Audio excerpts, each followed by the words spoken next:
ধর্ষকের মৃত্যুর আগে ধর্ষী তাকে মৃত্যুবরণ করতে হয়। এটা হচ্ছে আমাদের সোনার বাংলাদেশ। একজন ধর্ষকের জীবনের মূল্যটা এত বেশি যে তাকে ফাঁসির মঞ্চে দাঁড় করা যাবে না।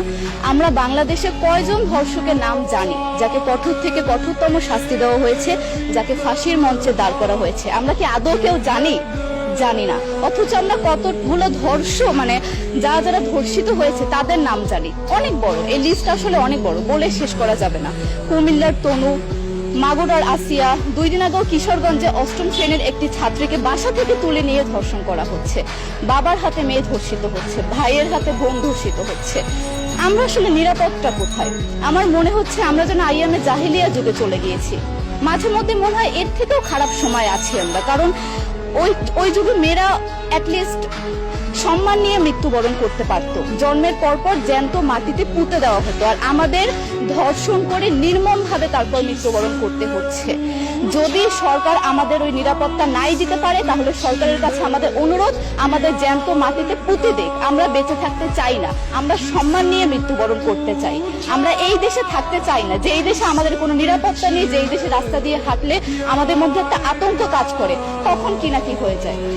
আইন উপদেষ্টা বললেন যে ধর্ষকের নাকি ফাঁসি দেওয়া সম্ভব হবে না, তাহলে নাকি নিরীহ মানুষকেও মাঝে মধ্যে ফাঁসির ব্যবস্থা করা, মিথ্যা মামলায় ফাঁসিয়ে দিয়ে ফাঁসির ব্যবস্থা করা হতে পারে। আইন উপদেষ্টার কাছে আমার প্রশ্ন, আল্লাহ না করুক আজকে যদি আপনার কাছের কেউ, আপনার বোন অথবা আপনার স্ত্রী অথবা আপনার মেয়ের সাথে যদি এরকম কোনো কিছু হতো, আপনি কি আসলে এটা বলতে পারতেন যে না, ধর্ষককে ফাঁসি দেওয়া যাবে না? কোনোদিনও পারতেন না। আপনি সবার আগে তার ফাঁসির ব্যবস্থা করতেন, সম্ভব হলে নিজের হাতে মেরে ফেলতেন। তাহলে আমাদের বেলায় কেন এত বৈষম্য? আমরা কি দোষ করেছি? আমরা কি নারী না? আমরাও তো কারো বোন, আমরাও তো কোনো বাবার সন্তান, আমাদেরও তো বেঁচে থাকার অধিকার আছে, তাই না?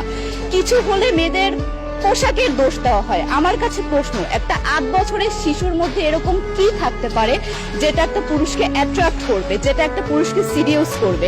সেরকম হলে আসলে ধর্ষণ করা হতো সবসময় প্রাপ্তবয়স্ক মহিলাকে। কিন্তু আমরা আসলে পরিসংখ্যান গবেষণা করলে দেখতে পারি যে ধর্ষক সবচেয়ে বেশি করা হচ্ছে শিশুদেরকে, কিশোরীদের সবচেয়ে বেশি ধর্ষণ করা হচ্ছে।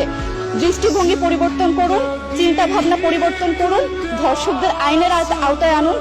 যদি আইন উপদেষ্টা অথবা প্রশাসন যদি ধর্ষকদের শাস্তির ব্যবস্থা না করতে পারে, আমাদের হাতে তুলে দেন, আমরা নিজেদের হাতে শাস্তি দিয়ে দিতে পারবো। এই সাহস আমাদের মধ্যে আছে। বেঁচে থাকার জন্য আমাদের যতটা কঠিন হতে হবে, আমরা কঠিন হওয়ার জন্য প্রস্তুত আছি। আমরা ফাঁসি চাই, ধর্ষকদের কঠোর থেকে কঠোরতম শাস্তি চাই। যতদিন না পর্যন্ত ফাঁসি দেওয়া হবে, যতদিন না পর্যন্ত ধর্ষকদের শাস্তির ব্যবস্থা করা হবে, আমরা আমাদের আন্দোলন অব্যাহত রাখবো। দরকার হলে আমরা শিক্ষা প্রতিষ্ঠান বন্ধ করে দিব, তবুও আমরা থামবো না। এটাই আমাদের দাবি।